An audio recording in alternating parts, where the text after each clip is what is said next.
Hey guys, this is Comic Uno, and today I'm doing Comic Uno's Best Comics of the Week, and this is the show where I review all the comics I've read this week in one show. We go least favorite to best pick of the week and everything in between. And before we get started in the video, I do have a Kickstarter going on for Bi Visibility, a bisexual anthology. It ranges from all different genres: vampires, superheroes, slice of life, romance. I feel like there's definitely a story for anybody, so definitely go check that out. And of course, at the end of the video, we talk about the viewer's pick of the week, so in the comments below, let me know your pick of the week. Now, let's jump into this week's comics. I did have 10 books, so a pretty average size haul, and number 10 for me was Fantastic Four issue 45. Now, you know, I have not been loving Reckoning War, and I'm a bit disappointed that Dan Slott is leaving on this note. I feel like the rest of his run has been really, really good, and I like the character beats most of all, and this throwing us into the cosmic aspect, and sure, there's a few beats here, like just seeing, you know, the Thing's family together, and stuff going on with Mr. Fantastic and how they just pretty much reverted everything that happened in this event. We get to see some of those beats, but mostly it's just a lot being thrown at you from a cosmic level. And, you know, I was maybe looking forward to a little bit more of a prologue to Mr. Fantastic's sister, but it looks like that's going to be most of the next issue and not really introduced here. I am still excited to see what's going to happen there. I do think that's an interesting story, and hopefully Dan Slott can leave the run on a big bang. Now, I'm giving that 2 stars, and that is number 10. I also thought the artwork was a bit rushed and not as strong as usual for the Fantastic Four. So that is my number 10. Moving on to number 9, which is Batgirls issue 8. And Batgirls, you know, is a book that I know is not really for me. You know, I know maybe it's targeted to a different audience, but I love these characters, which is why I continue to read it, and I want to see where these characters are going. But I think that's kind of my biggest issue, is I feel like they're not going anywhere. There's not a lot of progression, and they're still focusing so much on the future state villains, where I'm like, oh, I kind of wish they would do their own thing. And if you enjoy Nightwing and Barbara Gordon, I think you'll have some interesting moments here and find some of the moments interesting. But overall, it's just kind of forgettable. Even though I think the artwork has improved with the replacement artist, I think just for this arc, I do think that I do want a little bit more to be happening in this book. So overall, giving that 2.5 stars. I don't think it was a bad issue by any means. It just kind of wasn't for me.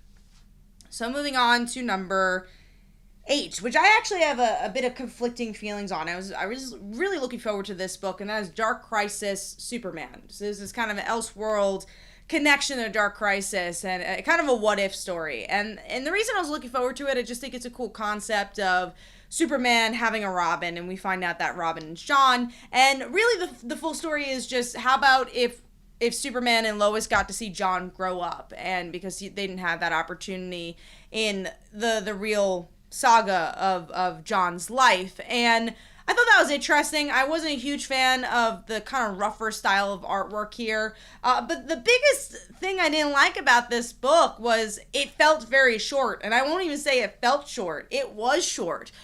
You have this whole entire Aquaman story that takes up a lot of the room, so I kind of want to show the difference. So here we go. This is where the Superman story ends. So that's where it ends.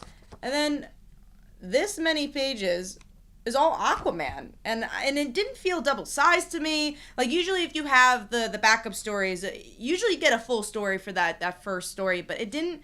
It felt kind of light to me, and it just kind of felt like it ended abruptly. Maybe that was another reason. There was no, just the way it transitioned felt weird. I was like, oh wait, is Aquaman in the story now?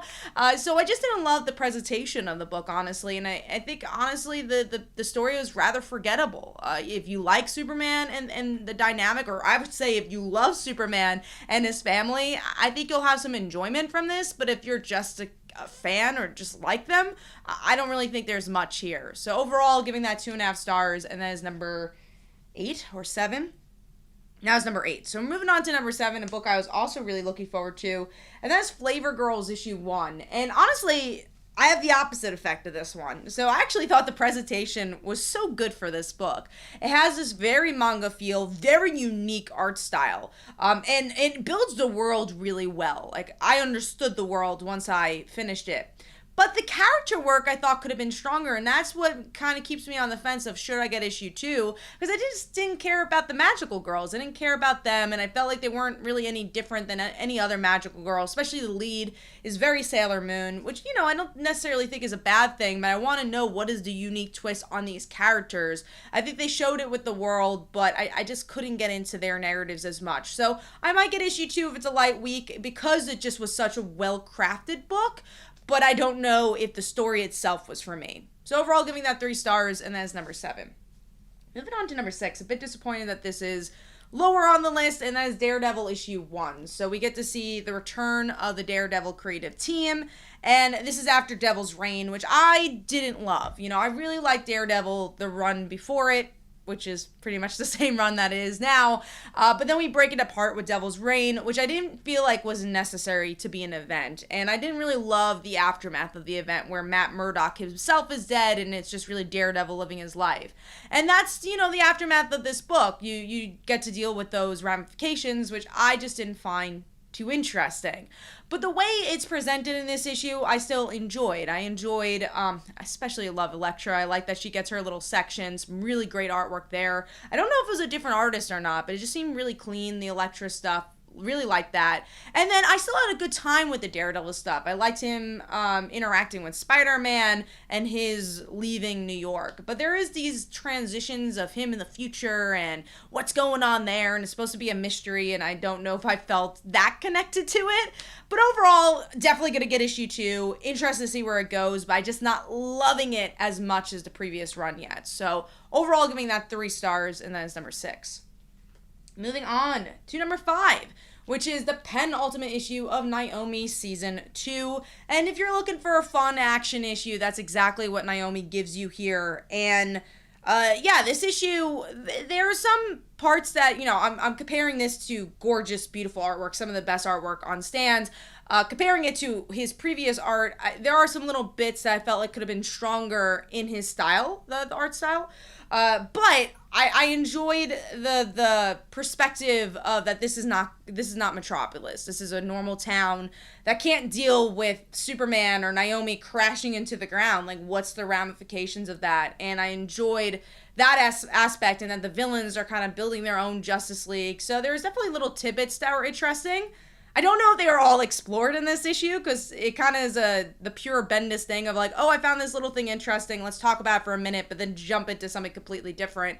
That happens a lot in this issue, but were a lot of interesting things mentioned in the issue, and obviously great action, I would say. Again, maybe not the best art I've seen from the action of this book, but still, it's drop dead gorgeous art. So overall, giving that 3 stars, and that is number 5.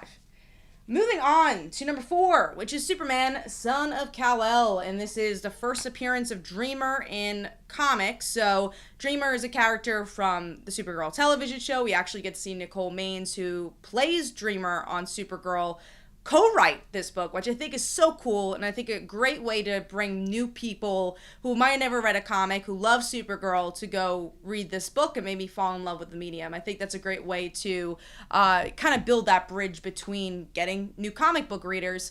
And I really love the art for this. I just thought it was so strong, the art style, and I like Dreamer a lot in here. I enjoyed her voice, I enjoyed her purpose.